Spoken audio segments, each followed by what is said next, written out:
Quem encontrou o livro de Tiago? Capítulo de número 3. O livro de Tiago fala muito sobre o poder da palavra. É muito contundente. Ele faz aqui um paralelo, ou 3 paralelos muito fortes, que nós vamos aprender um pouco nesta noite. Quem encontrou capítulo 3, diga amém. Vamos lendo e vamos conversando. Versículo de número 2 diz assim: pois todos tropeçamos em muitas coisas. Isso é normal. Se alguém não tropeça em palavra, esse homem é perfeito e capaz de refrear também todo o corpo. Primeira coisa que você precisa entender, não fique lendo, a gente vai lendo e vai conjecturando junto. Eu vou falando, você vai imaginando e vai fazendo as suas conclusões.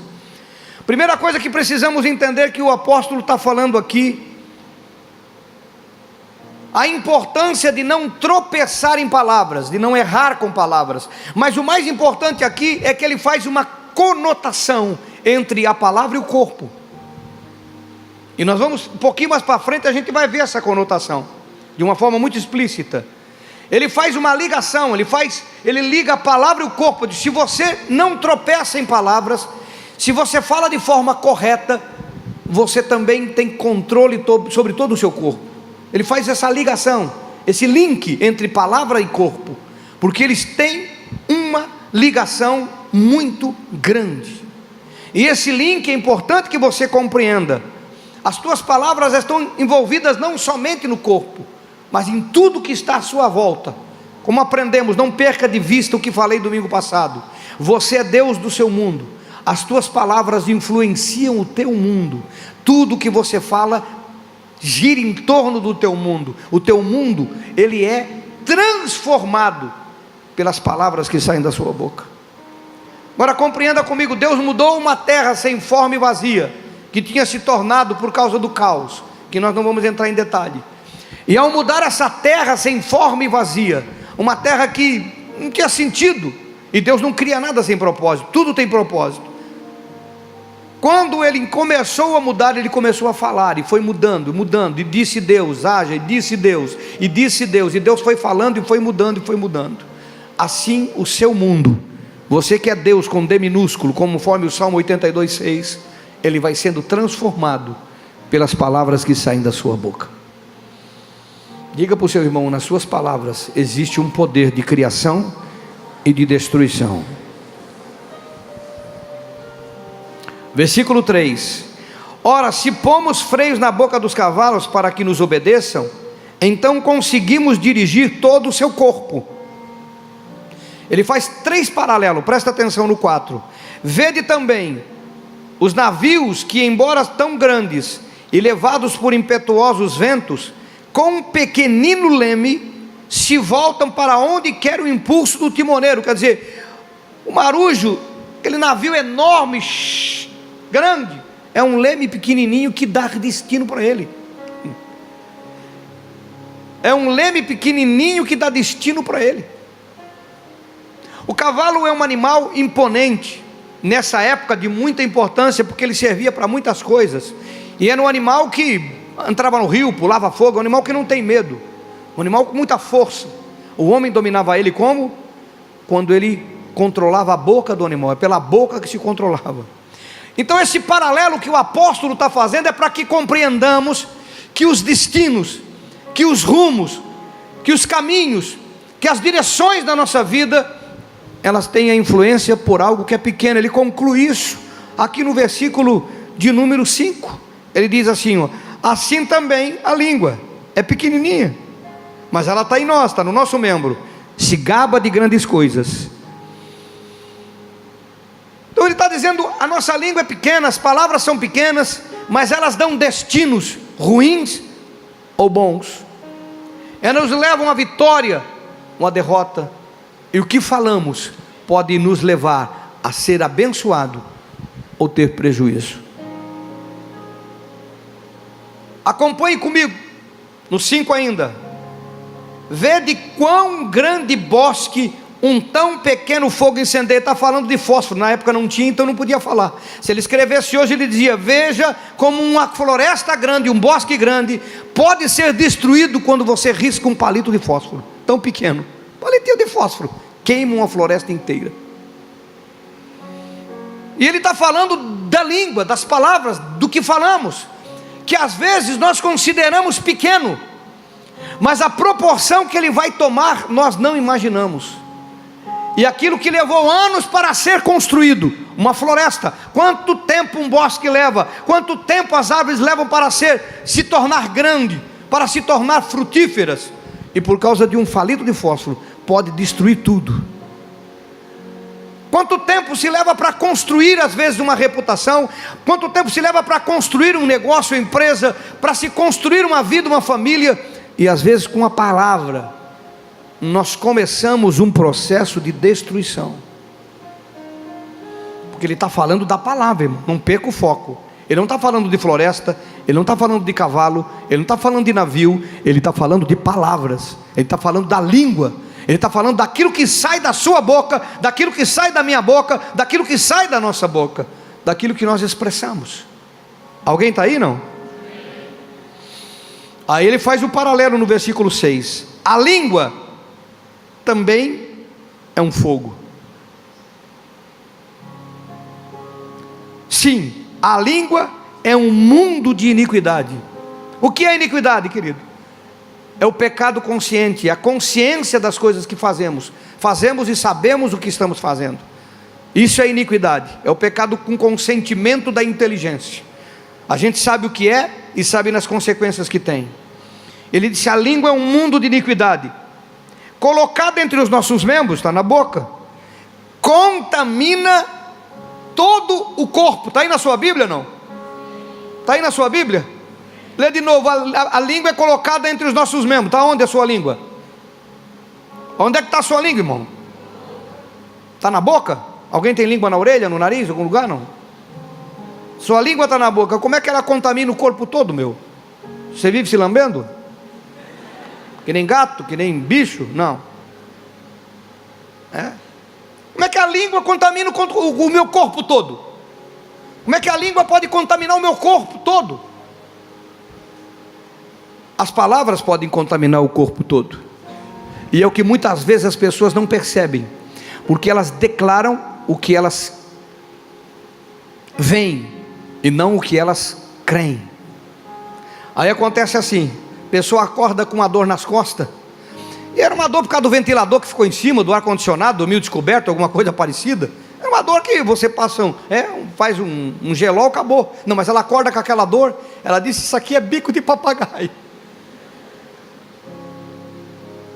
Alguém está ouvindo? Aí dá um inchaço na perna, por qualquer circunstância. Não, isso é problema de varizes. E ela começa a dizer que tem bico de papagaio, que tem varizes. Espirra por causa de um cheiro no ambiente. Isso aí é renite. E tem gente que começa a declarar a doença, a enfermidade no corpo. Ela começa a amaldiçoar o corpo sem ter certeza. E mesmo que tivesse certeza, você não tem que declarar, meu irmão, o que você vê. Você tem que declarar o que você crê. Nós vamos chegar ali, daqui a pouco nós chegamos lá em Pedro. Mas as pessoas começam a concordar com o que os olhos veem, com o que os ouvidos ouvem, com o que os sentidos mostram, e começam a concordar com o inferno. Ao invés de ela afirmar a cura, a transformação, a saúde, ela afirma a doença e ela declara a doença. Ô pastor, o senhor explica aí, pastor, como é que eu vou estar com gripe e vou dizer que eu não estou com gripe? Aí começa o problema na palavra. Você diz que você está com a gripe, não é a gripe que está atacando você, é você que está com ela. Anda junto. Alguém não entendeu? Vou explicar de novo.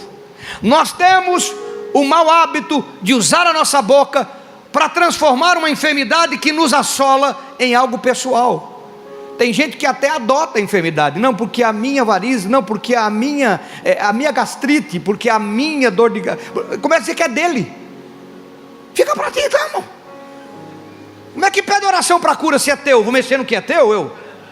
Alguém está me ouvindo? Alguém está entendendo lá atrás, irmão? A língua contamina o corpo. Como? Quando nós falamos. E tem pessoas que adotaram tanto a enfermidade, que eu brinquei no culto das 5, e tem que lembrar aqui, que ele devia dar o sobrenome dele, né? Meu problema pulmonar Lopes da Silva. É tão pessoal que virou da família. E as pessoas começam a afirmar, a concordar. Pastor, mas eu não tenho que falar? Digo, não. O que você tem que falar? Você tem que falar da doença, não que é sua. Tem que falar da enfermidade, não que você quer ela. Tem que falar do problema que enfrenta, não que ele está em você e você concorda com ele. Então você fala da gripe, por exemplo. Estou enfrentando uma gripe, é uma guerra, ela tem que sair em nome de Jesus. Enfrentando uma gripe é uma coisa, eu tenho gripe, você tem, fica para ti, meu irmão.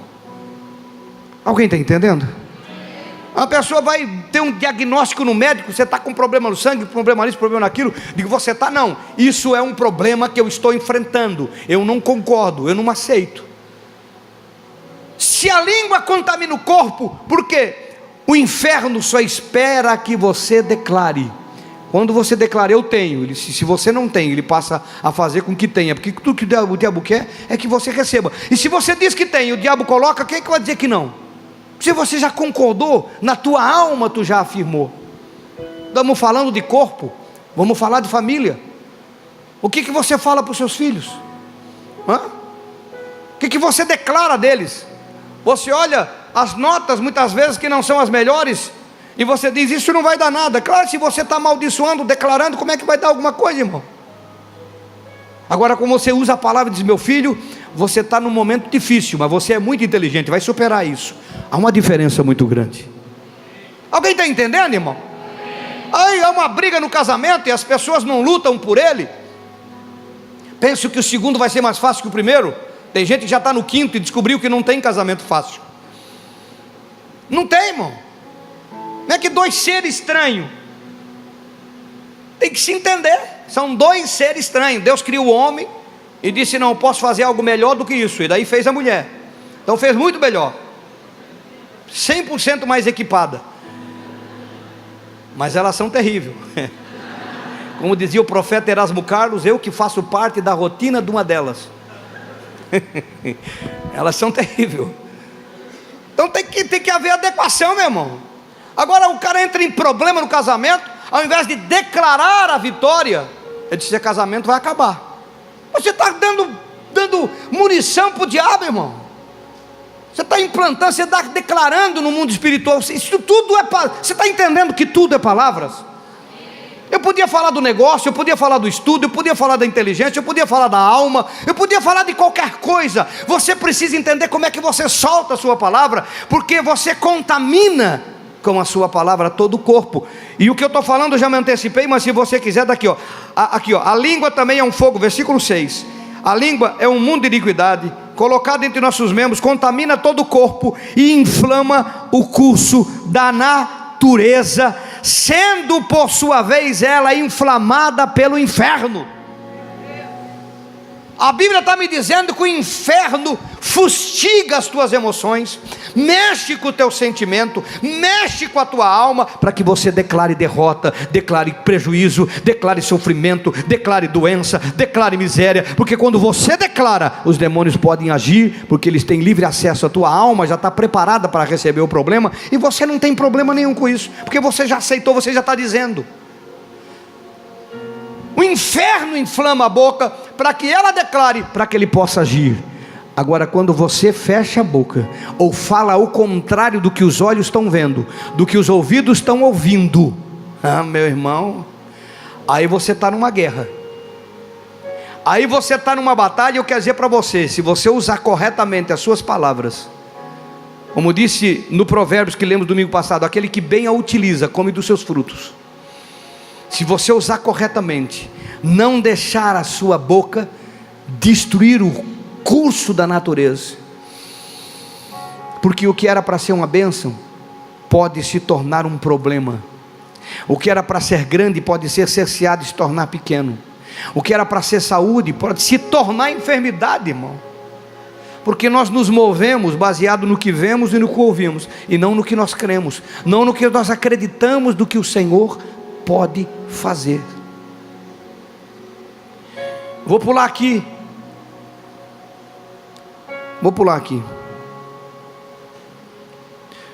Pois versículo 7, toda espécie de feras, aves, répteis, animais do mar, se doma e tem sido domada pelo gênero humano. 8, mas a língua nenhum homem a pode domar, é um mal irrefreável, está cheia de peçonha mortal.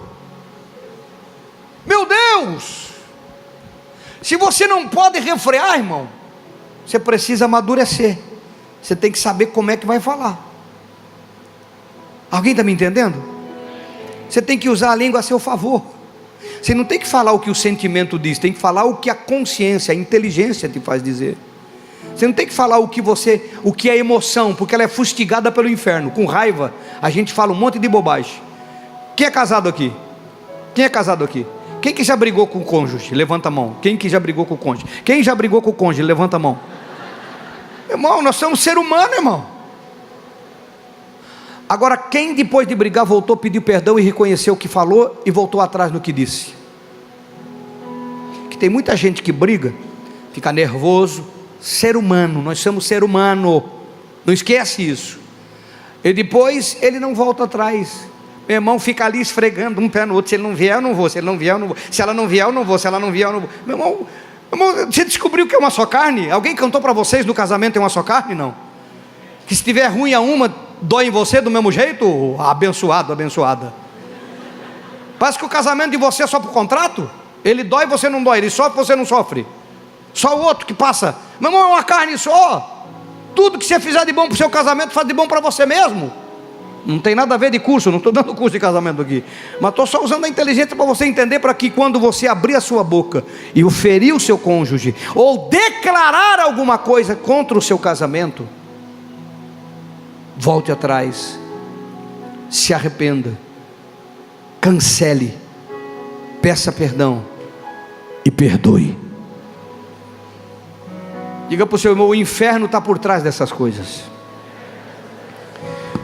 Então, se a língua não dá para ser dominada, então a gente tem que saber o que fala.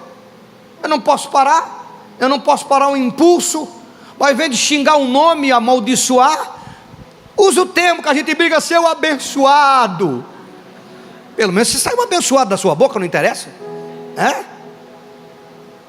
Conta Átila Brandão, uns 20 anos atrás, para saber se o crente é crente mesmo. Ele entra no elevador, daí entra uma mulher atrás dele, tão grande que parecia duas, uma dentro da outra, com um salto, daquele fininho, salto 7, é salto 7 ainda? Vocês que são do calçado? Aquele salto 7, e ela dá um passinho para trás e pisa com aquele salto 7 na joaninha dele, naquele calo, naquele abençoado daquele calo. Ele dá um grito, filha de Deus, doeu. Aí tu sabe que o cara é crente, Então você pode falar filha, mas fala filha de Deus, irmão. Alguém está entendendo? Você se emociona, você fica bravo, você bota para fora, mas você tem que aprender. Não dá para parar, as emoções elas extravasam na nossa boca, mas nós temos que mudar a forma com que declaramos as coisas. Estava esses dias tomando um banho na praia. Eu também vou na praia. Crente pode ir na praia. E tinha um pessoal longe assim, uma guriada e com música e tudo mais. Mas rapaz, o que eu ouvi de palavrão, a cultura, mas era muito palavrão, irmão. A cultura de hoje, eles não entendem o poder da palavra. Você que está aí, você que está me ouvindo, precisa entender o poder da palavra. Precisa entender o poder da palavra. E xingam, e falam, e declaram, e afirmam, a vida vira um caos. Coloca fogo no mundo de iniquidade, uma peçonha mortal está na boca, e as pessoas não entendem. Por isso que você está aqui servindo a Deus, por isso que você está na comunidade, por isso que Deus está falando com você. O que você fala incendeia o seu mundo, pode construir para bem, ou pode destruir o que você quer. Diga para o seu irmão, o poder está na sua boca. Livro de Pedro, 1 Pedro, já está em seguida aí.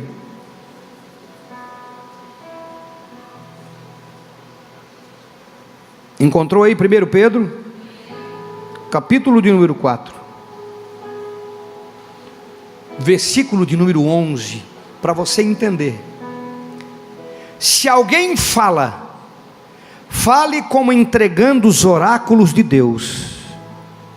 Olha o conselho do apóstolo Pedro. Eu sei que ele está falando no contexto de ministração, de palavra, mas você ministra a sua vida, você é sacerdote da tua casa, você é sacerdote da tua família, você é sacerdote do teu comércio, do teu negócio, da tua empresa, do teu escritório, do lugar que você trabalha, você é sacerdote da tua vida, você é raça eleita, é sacerdócio real. Então toda ministração de palavra, você não pode ministrar a palavra segundo aquilo que você imagina, nem segundo aquilo que você vê, nem segundo aquilo que você pensa, e nem segundo aquilo que você sente. Você tem que ministrar a palavra segundo os oráculos de Deus. As promessas de Deus precisam sair da sua boca. Alguém está entendendo, não? Elas precisam sair da sua boca. Existem mais de 1000 promessas na Bíblia para você. E qual que você usa? Qual que você aplica na sua vida? Às vezes a pessoa diz para o cônjuge, que não é crente ainda: você não vai se converter nunca, você tem um coração duro. Você está afirmando. Como é que vai amolecer um coração se você está endurecendo ele, bom? Você não vai mudar nunca, você não vai crescer nunca, não vai se converter nunca. Fala do homem, fala da mulher. Meu irmão, a Bíblia diz: crê no Senhor e será salvo tu e a tua casa. Chega em casa, o marido está bravo, chegou atrasado, a esposa, ou coisa parecida, é contra você ir no GC, é contra você vir aqui, é contra você buscar de Deus, e fica esfregando o pé no outro, e tem atrito dentro de casa, e você tem que chegar para o cônjuge, seja mulher ou seja homem, e dizer: meu irmão, você faltou lá nos cooperadores hoje. Mas tu tá louco, eu não vou na igreja?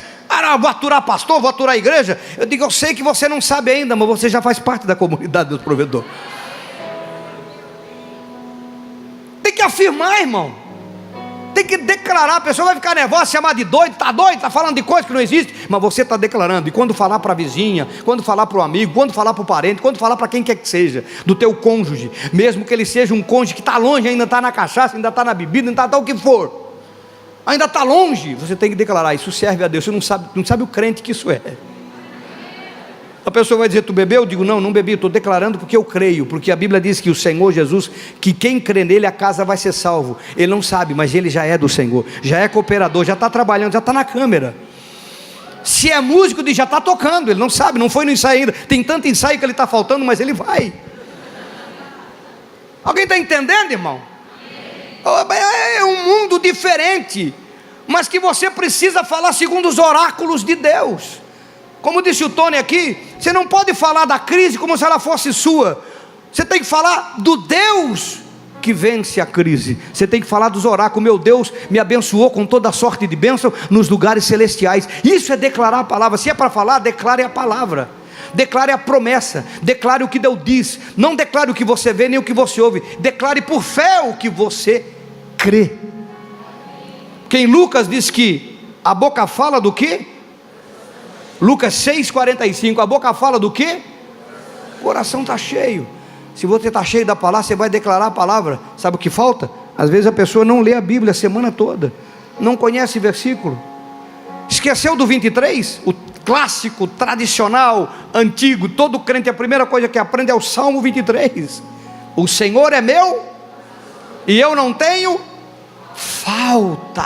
Quem declara isso, irmão? Ele me faz repousar em verdes pastos, Ele me guia por águas tranquilas, Ele refrigera minha alma. Ainda que eu ande num vale perigoso, de sombra de morte, eu não tenho medo, Ele está comigo. Sua vara, o seu cajado me consolam. Ele prepara uma mesa na presença dos meus inimigos. Eles têm que ver Deus me servindo. Ele unge a minha cabeça com óleo, o meu cálice transborda. A bondade e a misericórdia corre atrás de mim, rapaz. Eu tenho que correr, porque senão elas não me alcançam. Eu vou habitar na casa do Senhor. Irmãos, quem está falando é Deus ou Davi? Quem está falando é Deus ou Davi? É Davi, irmão, que está falando. É ele que está dizendo: Ele é o meu pastor, eu não tenho falta. Ele cuida, Ele guarda, Ele faz, Ele protege, Ele sustenta, Ele abençoa. É Ele que faz, é Davi que está declarando. Isso é palavra, irmão. Isso é declarar o que eu creio que Deus é para mim, o que Ele faz por mim. E olha que ele passou as suas tribulações. Saul tentou matar ele um monte de vezes, perseguiu um monte de vezes, ficou 17 anos fugindo do rei, mas disse: o Senhor é meu pastor, eu não tenho falta, Ele me supre. O problema é que nas crises nós falamos das crises e não falamos do Deus que vence as crises. E aí a nossa boca, que é fogo consumidor, que destrói a carreira humana, como nós lemos, que muda o destino, muda o futuro, nós vamos concordando com o que vemos, com o que sentimos, ao invés de concordarmos com o que cremos e com o que aprendemos. O tema da mensagem nessa noite é a palavra que muda o seu mundo. E você está aprendendo. Quantos estão recebendo aí? Então vai no livro de Marcos. Marcos, capítulo de número 11. Evangelho de Marcos.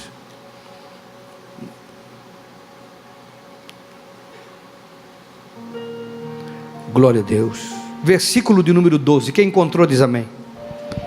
No dia seguinte, depois de saírem de Betânia, teve.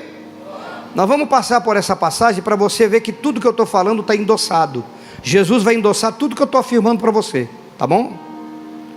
E avistando de longe uma figueira que tinha folhas, foi ver se porventura acharia alguma coisa. E chegando a ela, nada achou, senão folhas, porque não era tempo de figos. E Jesus falando disse à figueira, Jesus o quê? Jesus o quê? Jesus falando, diga falando, disse à figueira: nunca mais coma alguém fruto de ti. E seus discípulos ouviram isso. Chegaram, pois, a Jerusalém, entrando no templo, começou a expulsar o que ele vendia, compravam, derrubou mesas, cambiças, cadeiras, que vendiam pombas, e não consentia que ninguém atravessasse o templo levando qualquer utensílio. E ensinava dizendo: não está escrito? A minha casa será chamada casa de oração para todas as nações. Vós, porém, a tendes feito covil de salteadores. Os principais sacerdotes e escribas ouviram isso e procuraram um modo de o matar, pois o temiam, porque toda a multidão se maravilhava da sua doutrina. Ao cair da tarde, saíam da cidade. Versículo 20. Quando passavam na manhã seguinte, viram que a figueira tinha secado desde as raízes. Então Pedro, lembrando-se, disse-lhe: mestre, a figueira que tu amaldiçoou secou. Jesus respondeu: tende fé em Deus. Em verdade vos digo que qualquer que disser a este monte: ergue-te e lança-te no mar, e não duvidar em seu coração, mas crer que se fará aquilo que diz, assim lhe será feito.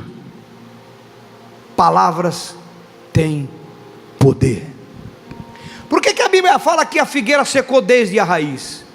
Para que você compreenda como é que funciona a palavra quando você declara.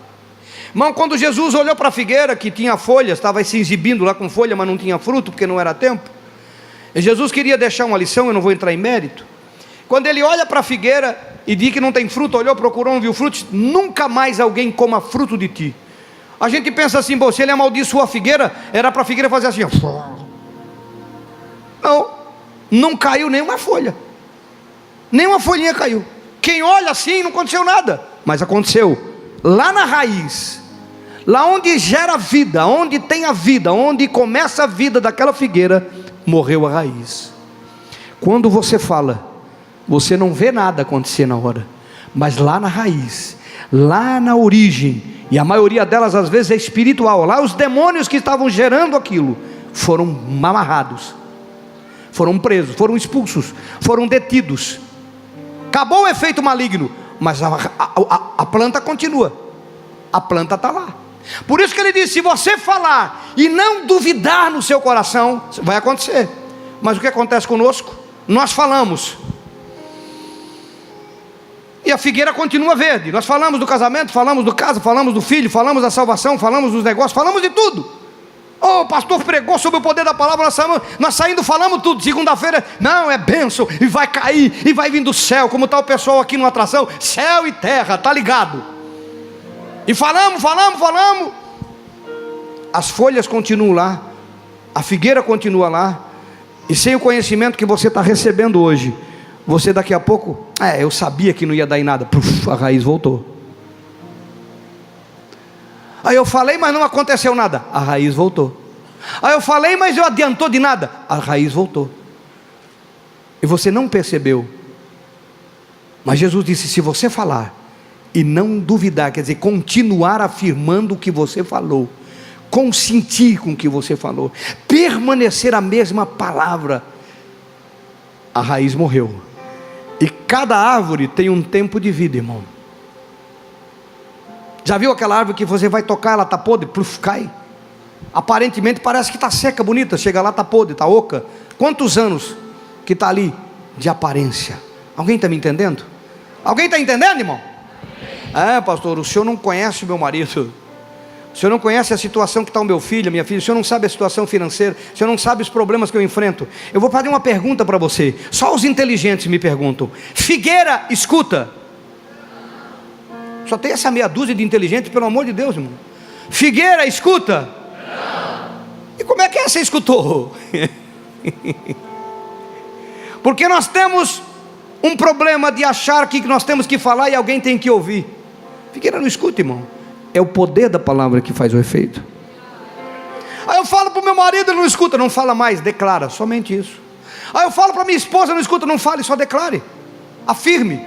Aí eu falo do meu negócio, eu falo para isso, eu falo: meu irmão, você não tem que ser ouvido, você tem que afirmar. Diga para o seu irmão: você não tem que ser ouvido, você tem que afirmar. Se ninguém ouvir, a palavra vai fazer efeito e vai causar o efeito que você precisa.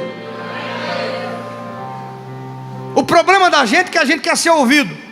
A gente quer que a figueira deixe de ser verde e caia as folhas de um dia para o outro. É na raiz que está o problema. Quando você fala, você toca na raiz, aonde ninguém viu, ninguém vê, ninguém percebe, está oculto, mas está morto. E se você continua afirmando, continua afirmando, continua afirmando e continua afirmando, vai acontecer. Vamos ficar de pé.